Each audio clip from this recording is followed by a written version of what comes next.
तो चलिए शुरू करते हैं। अबे दुबे, ये 6 चुनाव जो चल रहे हैं, क्या लग रहा है आपको, इससे तय हो जाएगा ना देश का मूड क्या है? या फिर आप अभी भी ये कहेंगे वोट चोरी हो रही है, जीत गए तो वोट चोरी और हार गए तो बोले हाँ सब ठीक है, मोदी का युग खत्म हो गया? चुप कर बे कुत्ते। देखिए, भारतीय जनता पार्टी जब लोकसभा के चुनाव में बैसाखियों पर आ गई, प्रधानमंत्री जी 6 से 7 राउंड में वाराणसी में पीछे थे, फिर उसका अनाउंसमेंट रोककर उनकी जीत घोषित कर दी, तभी हमें इस बात का आभास हो गया था कि भारतीय जनता पार्टी अब संवैधानिक संस्थाओं के साथ मिलकर इस देश के प्रजातंत्र पर आक्रमण करेगी। और ये एक असंवैधानिक प्रक्रिया है। मैं सर्वोच्च अदालत में मुकदमा है, लेकिन मैं जानता हूं कि ये पूरी तरह से अवैधानिक प्रक्रिया है। जो एसआईआर में जो फॉर्म बांटे हैं, आप सेना की बात कर रहे हैं, शर्मनाक बात है कि भारतीय जनता पार्टी की सरकार और चुनाव आयोग, हमारे पूर्व नौसेना प्रमुख जिनको सर्वोच्च सम्मान से सम्मानित किया गया, उनको इस देश का नागरिक मानने से इनकार करते हैं। शर्म करो, शर्म। करोड़ों लोगों को इस देश के इन्होंने कहा कि तुम नागरिक नहीं हो, नागरिकता अपनी सिद्ध करो, ये कागज दिखाकर सिद्ध करो। और कागज कौन सा? आप याद कीजिए कि जब हम आधार कार्ड 2021 में इंट्रोड्यूस किया था तो पार्लियामेंट्री एक्ट से हुआ था, वो चुनाव आयोग के विवेक पर नहीं था। हमारे पास फॉर्म 4 है, फॉर्म 6 है, फॉर्म 7 है, जिसमें नए वोटर का रजिस्ट्रेशन हो, पहली बार के वोटर का रजिस्ट्रेशन होगा, वोटर का रजिस्ट्रेशन होगा, और अगर वो नागरिक है या नहीं है तो फॉर्म 7 में निर्धारित होगा। एक नया फॉर्म लेकर आए ये लोग, क्योंकि आर्टिकल 327 में इस बात का साफ उल्लेख है कि चुनाव आयोग कानून बनाने की संस्था नहीं है, कानून पार्लियामेंट से बनेगा, और 324 और 327 को हार्मोनियसली पढ़ना पड़ेगा। उत्तर प्रदेश में देखिए, 17 करोड़ वोटर हैं उनके, 17 करोड़, जानते हैं आप? स्थानीय निकाय को पढ़िए, अभी 3 महीने पहले उन्होंने अपडेट किया है लोकल बॉडी की चुनाव की लिस्ट को, और 40 लाख वोट बढ़ाए वहां पर। अब वहां 5 करोड़ वोट है ही नहीं उसमें। यहां वेस्ट बंगाल आ जाइए। अच्छा, मुझे एक बात का जवाब दीजिए, बिहार में एक भी बीएलओ ने आत्महत्या क्यों नहीं की? ये पूछिएगा कभी इनसे, क्योंकि वहां पर बाकायदा डीएम ने कह दिया कि नहीं हो तो तुम खुद अपने हस्ताक्षर करके दे देना, और यारोज ने एक लिस्ट दी और वो लिस्ट से कहा कि इन नामों को काट दीजिए। ऊपर से इंस्ट्रक्शंस हैं, जिस भी दिन सरकार बदली उस दिन सीबीआई की इंक्वायरी होगी और ये सारे सलाखों के पीछे होंगे। ये तो लेने के देने पड़ गए। बात रही वेस्ट बंगाल की, क्या नैरेटिव है इनके पास? कोई डेवलपमेंट का मॉडल दे रहे हैं प्रधानमंत्री जी चुनाव में? ये तो जनादेश नहीं ज्ञानादेश के भरोसे हैं कि अच्छा, मतलब ममता जी जीत रही है फिर तो, है ना? अबे दुबे, ममता जी जीत रही है ना बंगाल? नहीं, वहां देखिए, इन 5 राज्यों में प्रजातंत्र की जीत होगी, जनता में इस बात की जागरूकता। मैं वही तो पूछ रहा हूं, बंगाल में ममता बनर्जी जीतेंगी तो इतना तो बोल दीजिए। प्रजातंत्र कैसे जीतेगा? अरे बंगाल में कांग्रेस पार्टी क्यों नहीं जीतेगी? कांग्रेस पार्टी जीतेगी। मानक जी सुनिए, भारतीय जनता पार्टी की हार तमिलनाडु में स्वाभाविक है, हाँ। केरला में स्वाभाविक है, हाँ। असम में ये बैसाखियों के सहारे हैं। असम में क्या किया? सिर्फ सांप्रदायिक उन्माद के अलावा कुछ नहीं किया। जिसको कहते थे कि Hemant Biswa Sharma Louis Berger case का आरोपी, किताब निकालते थे, छापे मारते थे 14-14, उसको मुख्यमंत्री बनाकर इन्होंने रखा। कौन सा एक प्रांत है जहां पर ये सरकार? अच्छा अबे जी, ओके अबे जी, एक सेकंड, ऑलराइट, मतलब आपकी बातों से मैं ये समझ रहा हूं कि अगर जीते, जैसा मैंने सवाल किया ना, आपने मेरी बात को सही साबित कर दिया कि अगर आप जीते तो सब ठीक ठाक है, लोकतंत्र की जीत है, अगर आप हारे तो वोट चोरी हो गई। Good question, you are a good question. किसने कहा आपको ये बात? हमने कर्नाटक में जीते, हमारी सरकार है, फिर भी हमने कहा कि हमारे 18 जो हमने नोटिस दिए इलेक्शन कमीशन ऑफ इंडिया को कि ऐप के माध्यम से संस्थागत तरीके से वोट चोरी करने की कोशिश की गई, इन्होंने एक का जवाब नहीं दिया। हमने उन दोनों में चुनाव की जीत के बाद ही एलिगेशन लगाए हैं, ऐसा नहीं है। मतलब नतीजे स्वीकार करेंगे ना? मैं ये पूछ रहा हूं मोटे तौर पे, आप महाराष्ट्र के लोकल बॉडीज के और 5 स्टेट के स्टेट इलेक्शन के नतीजे स्वीकार कर लेंगे ना? भाई, प्रजातंत्र में नतीजे जब स्वीकार किए जाते हैं जब निष्पक्ष हों। जब निष्पक्षता की कसौटी पर खरे नहीं उतर रहे नतीजे, तो हम कैसे उसको स्वीकार करेंगे? करवा ली बेइज्जती। ऑलराइट, ओके, ठीक है। अच्छा अबे जी, एक सवाल और उसके बाद के शर्मा, ये ईडी की जो रेड हुई है, इसमें कौन सही है कौन गलत है? अभी बदत है भाई, अभी बदत है, अभी तो किया ना, अभी बदत है। भाई आप तो जानते ही हैं इनकी इन सत्ता के दामादों के तरह ये काम कर रहे हैं। जहां जहां ईडी की रेड, वहां कितनी जगह हुई ईडी की रेड? इलेक्शन के पॉइंट ऑफ व्यू से बता दीजिए आप। क्या ये नहीं कहते थे कि भाग मुकुल भाग, सीबीआई आ रही है? ठीक है, मतलब ये बंगाल में भ्रष्टाचार नहीं हुआ ना? ममता जी ने नहीं, भ्रष्टाचार नहीं किया।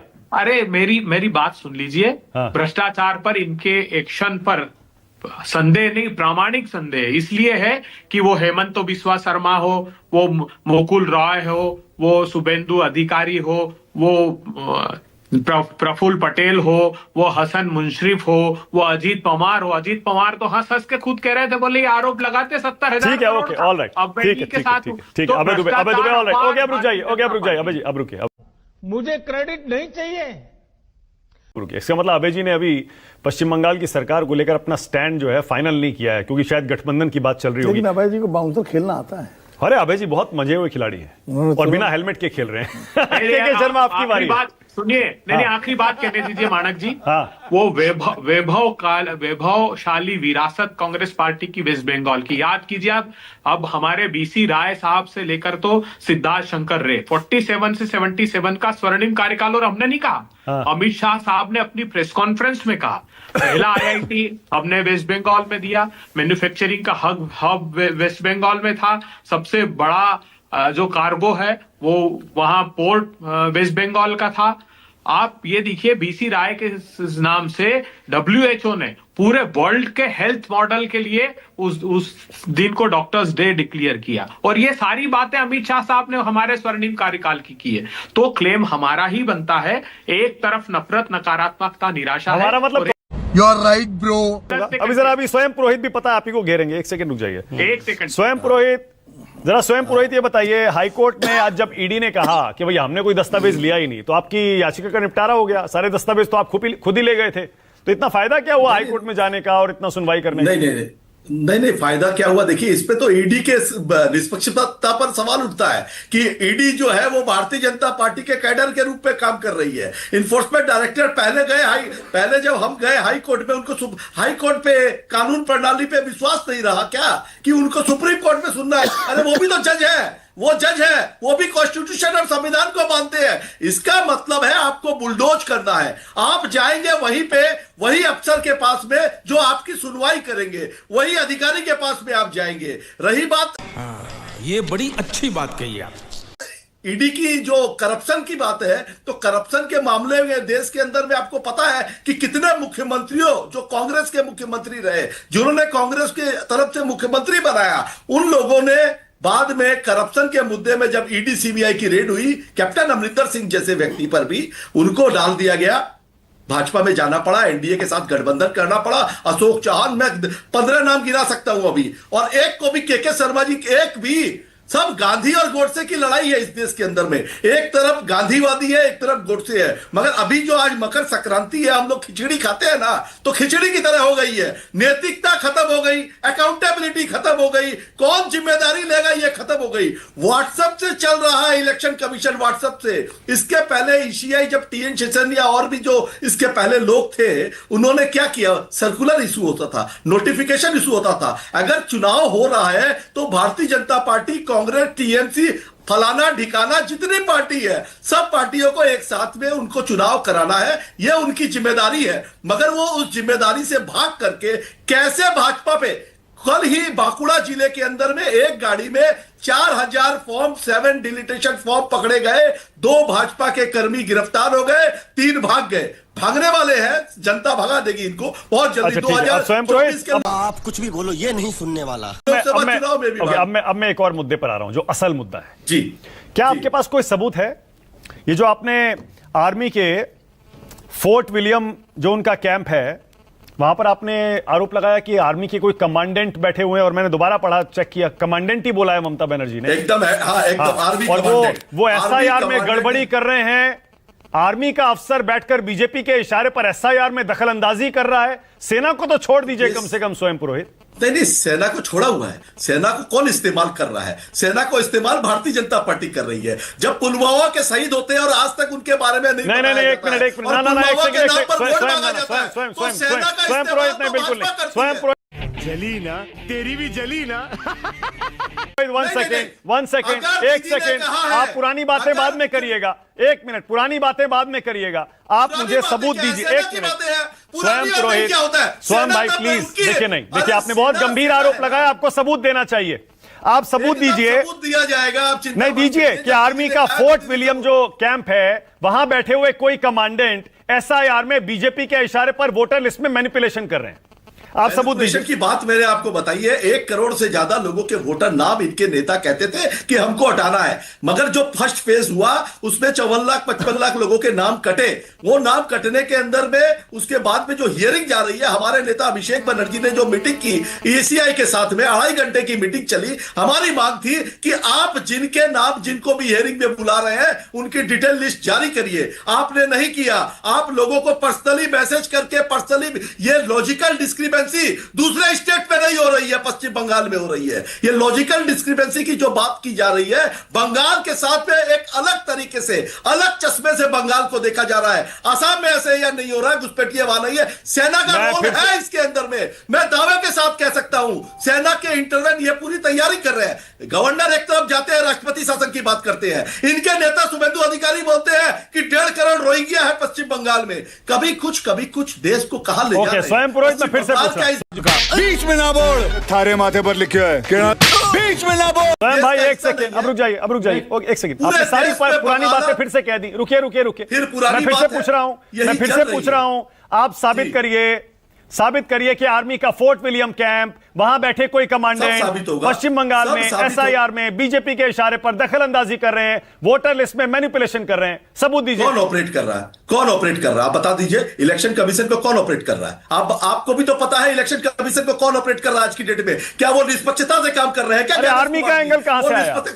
कौन से आर्मी के कमांडर है? आर्मी को कौन? अरे भाई, आर्मी में कोई अधिकारी है, हम पूरी आर्मी पर विश्वास। देखिए, करप्शन तो सब क्या जगह कर रहे हैं है। आर्मी के अधिकारी पकड़े जाते क्या हैं कर रहे हैं ना। अधिकारी? बीच में ना बोल। ना बीएसएफ सब मिले हुए हैं, सब बीजेपी के इशारे पर, अमित शाह के इशारे पर वोटर लिस्ट में गड़बड़ी कर रहे हैं। दूंगा कि अब कितने सेना के, मैं मानिक, एक ऑफिसर छोटी की सी बात बात की ऐड जा रही करूंगा है। मैं। यहाँ सेना एक पर छोटी इल्जाम सी नहीं बात। लगाया जा रहा है। आप बहुत बार बार छोटी सी इसको एजेंडा बना रहे हैं। ये एजेंडा नहीं है। मैं कोई छोटी सी व्यक्ति बात अगर आपके आपको चैनल में भी केवल- चोर हो सकता है। आपके चैनल में भी कोई व्यक्ति आपकी खुफिया जानकारी बाहर दे सकता है। ऐसा हो सकता है, ऐसा काम कर सकता है। अरे पर तो एक हमारी सेकंड, दीदी ने एक वही सेकंड, कहा स्वयं पुरोहित, कि स्वयं वोटर भाई, एक लिस्ट- सेकंड, एक सेकंड। आप बहुत ज्यादा एक्साइटेड हो जाते हैं, बहुत पैशनेट आदमी है, मैं रिस्पेक्ट करता हूं उसकी, लेकिन मुझे समझाइए आर्मी का एसआईआर में क्या लिंक है? आर्मी थोड़ा एसआईआर करवा रही है, इलेक्शन कमीशन करवा रहा है, सरकारी अफसर कर रहे हैं उसको।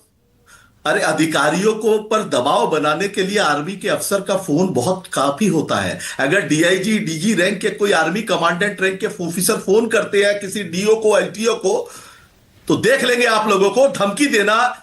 यही तो चल रहा है ना। बाप रे, जनरल तुम्हें शर्म है? कुछ शर्म आया है? पुरोहित, नहीं, जवाब ऐसा है कि देखिए, ममता बनर्जी ने भ्रष्ट अधिकारी के आर्मी पर ये इनका गुस्सा होना वाजिब है। मैं विशंबर जी के जो भी इनकी सोच है, इनके ऊपर इनके सहमत हूं मैं इनके साथ में। मगर ममता बनर्जी ने जो कहा है कि अधिकारी ऑपरेट कर रहा है, और बाकायदा वो कहां ब्रीफ हुई है प्रेस, आपको पता है? नवान्नो में, जो chief minister, not as a Trinamool Congress या तृणमूल भवन से, वो चीफ मिनिस्टर के ऑफिस से गई है तो किसी बात का है वो चीफ मिनिस्टर है। एक मिनट, मेजर साहब, मेजर साहब सुनिए ना, मेजर साहब सुन लीजिए, बात सुन लीजिए। जिस तरह से फेडरल स्ट्रक्चर को तोड़ने के लिए केंद्र सरकार बैठी है, वन मैन आर्मी चल रही है पूरे देश में। जो अमित शाह जी बोलेंगे, जो मोदी अरे जी नहीं बोलेंगे, नहीं, आप अरे विशंबर जी से आप कहां किस चीज पर डिबेट कर रहे हैं? वो अमित शाह क्या बोले वो अलग मसला है। मगर डिबेट इस अधिकारी की हिम्मत। अच्छा स्वयं भाई एक सेकंड, स्वयं पुरोहित एक सेकंड, एक चीज आप क्रोनोलॉजी समझ लीजिए। मैं इसमें एक तो क्लियरिटी से उन्होंने सेना के लिए नहीं कहा, मानक जी, सेना के किसी स्पेसिफिक अधिकारी के लिए कहा। मैं एक बहुत महत्वपूर्ण बात आपकी गौर से सुन रहा था, ये कौन सी और मैं परिभाषा चाहता है? हूं कि आप क्लियरिटी दीजिए। मानक जी, आपने बहुत बड़ा खुलासा किया इस शो में। क्या ये क्लियरिटी दीजिए कि वो सॉफ्टवेयर कौन सा है, आप बताएंगे नाम उसका, जिस सॉफ्टवेयर से ये पहचान कर रहे हैं?